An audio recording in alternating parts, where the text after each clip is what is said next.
the most obvious Fae trap I have ever seen. I'm gonna go touch it. No, Maria, you're gonna get kidnapped. Naranasan mo na bang makakita ng mga kakaibang bagay sa pangkaraniwang lugar na labis na umagaw ng inyong atensyon?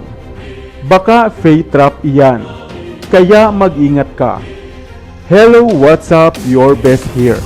Sa video ito ay ating talakayin kung papaano nga bang makikilala ang isang Fae trap at kung ano nga ba ang mga maaaring mangyari sa iyo kung hahawakan o papansinin mo ito.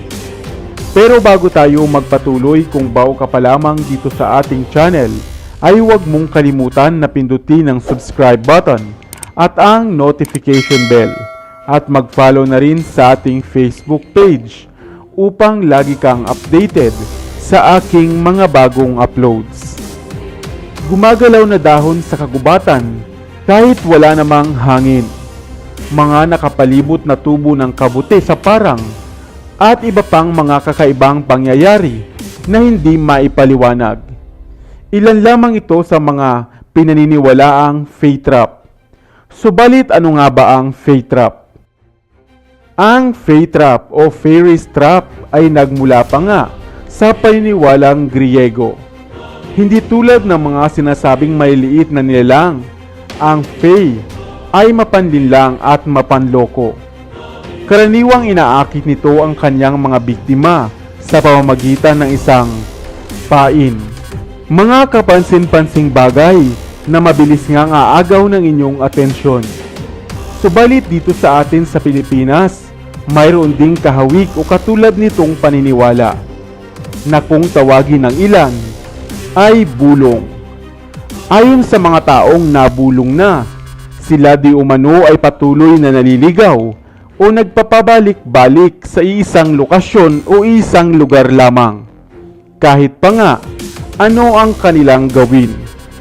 At siguradong ito nga ay mga kagagawan ng mga hindi nakikitang nilalang.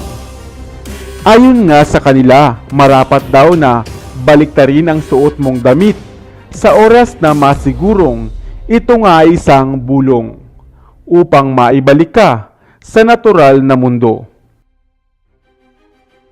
Mayroon namang pagkakataon na may magpapakitang mga bagay o liwanag na pasusunurin kayo patungo sa kanilang mundo o daigdig at hindi na itatanggi na marahil ito na nga ang tinatawag nilang Fae trap.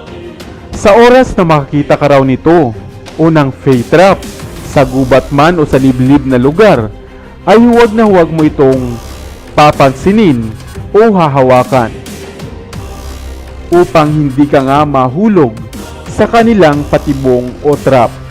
Marami ng mga videong ganito ang kumakalat sa internet ngayon tungkol sa Fae trap. Subalit kayo pa rin ang makapagsasabi kapag inyo na itong nasaksihan o naranasan kung gaano nga ba katotoo ang isang Fae trap. Ikaw, may kakilala ka bang nakaranas na ng ganito? O ikaw mismo? Sana ay may bago kang natutunan sa videong ito. Iwan ka naman ng comment sa comment section sa ibaba. I-like at i-share mo na rin para naman sa kaalaman ng iba.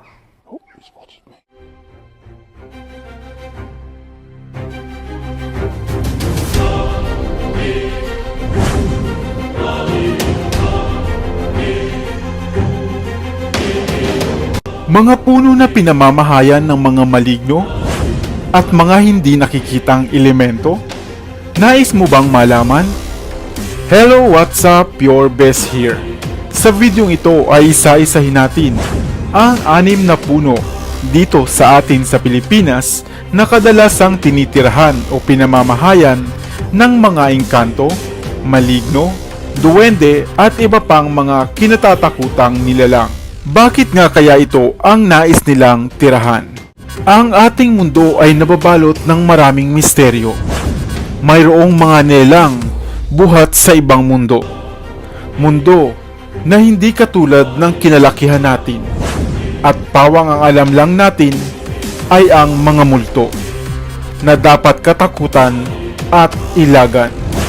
Dahil kapag nagpakita sila sa iyo, baka senyalis ito ng kilabot at kamalasan. Kaya naman kung ikaw ay matatakutin, ang videong ito ay para sa iyo. Gumawa tayo ng listahan ng mga puno na kadalasang pinaninirahan o tinatahanan ng mga maligno upang sa susunod na makakita ka nito ay maiwasan mo na ito. Nangunguna sa ating listahan, talisay. Ang puno ng talisay o Indian almond tree ay isang malaking uri ng puno na kadalasang tumutubo malapit sa dalampasigan. Popular ang talisay sa mga bansa sa Asia, Africa at Australia. Ang punong ito rin ay mayroong bunga na animoy pili at masarap kainin. Ang punong ito rin ay madalas tinatahanan ng mga kapre o mga white lady dahil sa may lapad nito at makakapal na kumpol ng dahon. Kung ito ay lumaki pa ng husto, ay tila nga isa na itong kubo na may malilim na silong. Number 2. Mangga. Ang mangga o Mangifera indica ay isang uri ng namumulaklak na halaman sa hanay ng mga halamang kung tawagin ay Anacardiaceae. Nagmula ang mangga sa India at binubunga ng napakaraming varieties. Nariyan na nga ang Indian mango, apple mango, manggang kalabaw at marami pang iba. At maging ito rin ay tinatahanan ng ilang di nakikitang nilalang. Ang mangga ay kadalasang kilala dahil sa nakakatakam nitong bunga. Subalit sa panahon na wala itong bunga ay kinatatakutan din ito. Dahil sa ang puno ng mangga, partikular na nga ang mga malaki at matatanda nitong puno ay nababalot ng mga kapal na dahon, ay perpekto nga itong pahingahan ng mga nilalang na gaya ng duwende o kapre. Number 3. Sampalok. Ang sampalok o tamarind tree ay popular din dito sa Pilipinas. Nagtataglay ito ng maasim at matamis na mahabang bunga na ginagamit nga sa kusina sa ilang popular na putahe. Subalit sa mga liblib na lugar, ang may laking puno ng sampalok ay kinatatakutan dahil animoy may mga nilalang na dito ay nananahan. Ang sampalok ay kilalang isa sa mga halaman o puno na kung saan ay paboritong tirahan nga ng mga ligaw na espiritu o maligno. Kaya nga, hindi maganda ang magtanim nito sa harap ng inyong bakuran. Number 4. Kawayan. Ang kawayan naman o bamboo, bagaman hindi isang uri ng puno, ay kilala ring tirahan ng mga maligno o duwende. Sapagkat ito ay kumakapal ang sakop at dumarami ang puno habang tumatagal. Mainam ito para sa mga ibang elemento dahil hindi sila magagambala dito sapagkat mangilan-ngilan lamang ang may mga malakas ang loob na magputol ng puno ng kawayan. Number 5. Acacia. Ang acacia o mimosa ay isang uri ng matataas at malalaking uri ng puno. Kadalasan itong tumutubo sa mga parang o ilang at maging sa mga kabundukan.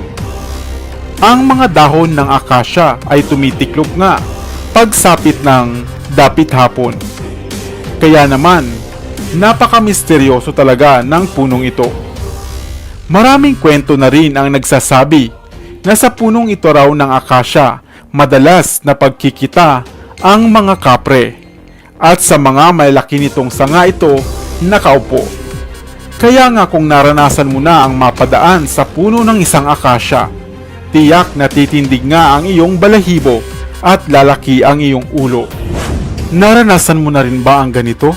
I-share mo naman yan sa comment section sa ibaba. Number 6. Balete.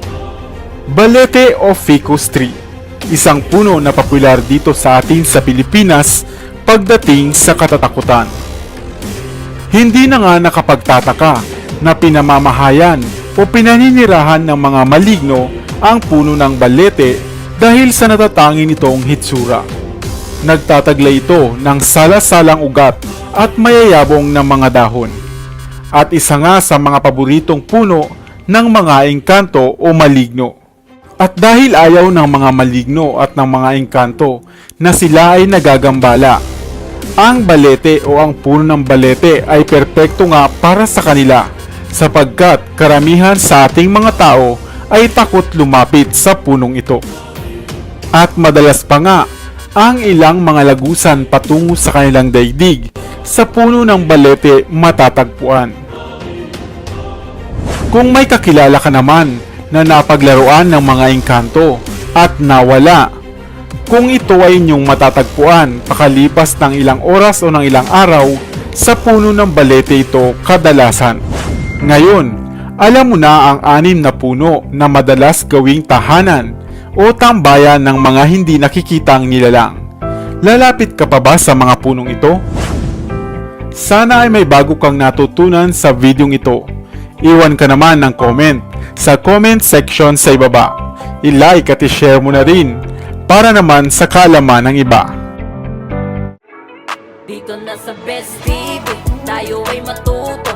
Utak mapuno ng bagong kaalaman. Dito na sa Best TV, tayo ay lumibot. Lihim na mundo ay ating matuklasan. Dito yan sa Best TV, dito yan sa Best TV, dito yan sa Best TV. Sapagkat ang mga laki may alam. Dito yan sa Best Tara TV. be, sabay-sabay tayo na matuto. Pagkat dito sa mundo lamang ang siyang marunong. Ating utak salinan ng panibagong dunong. Mga bagay na sa buhay ay makakatulong.